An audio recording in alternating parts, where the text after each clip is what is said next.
Paul Kohler, Liberal Democrat spokesperson. Thank you, Mr. Speaker. Can I thank the Secretary of State for advance sight of her statement?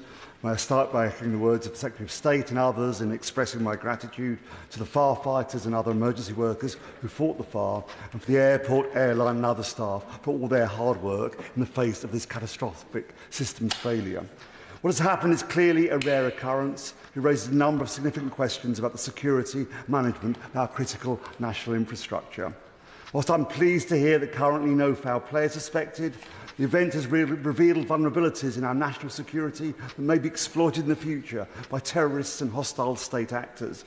It is consequently vital that lessons are learnt to ensure an incident like this does not happen again, and I welcome the announcement there will be a full investigation into what has happened.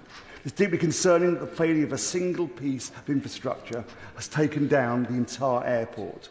Heathrow is connected to 3 substations. Whilst 2 were impacted, the 3rd was running and had enough capacity, thought to be around 72 megawatts, to power the whole of Heathrow, which requires a little more than 40. It is evident Heathrow's power setup could not be swiftly reconfigured to allow the 3rd substation to be used, and we need to understand why and whether this could be remedied for the future.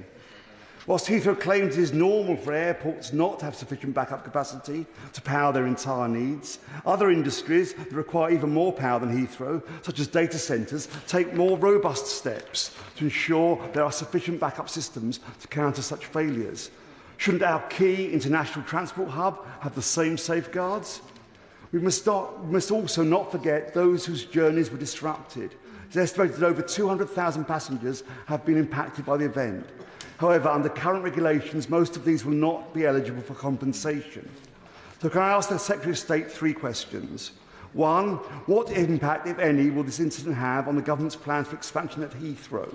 Can the national grid infrastructure cope with the 3rd runway, or will the airport become more prone to failure? Secondly, does she believe that UK airports should be taking steps to increase their backup capacity to ensure an incident like this does not happen again? And thirdly, does she believe the current regulations concerning passenger compensation are sufficient? I'm grateful to the honourable gentleman for his question. I do think the question of expansion of Heathrow and this very rare, unprecedented event are 2 entirely separate issues, and he will be aware that the government has invited Heathrow to bring forward proposals for a 3rd runway, and we will be reviewing the airport's national policy statement after that. With regard to backup capacity at airports, I am told that the backup power systems in Heathrow operated as they should have done in this incident. They did not fail. I don't want to make knee-jerk conclusions as a result of this unprecedented incident, but we will be looking very closely at the 2 reviews I mentioned in my statement, and I have worked with the Civil Aviation Authority to ensure that passengers who have been affected by this disruption are aware of their rights.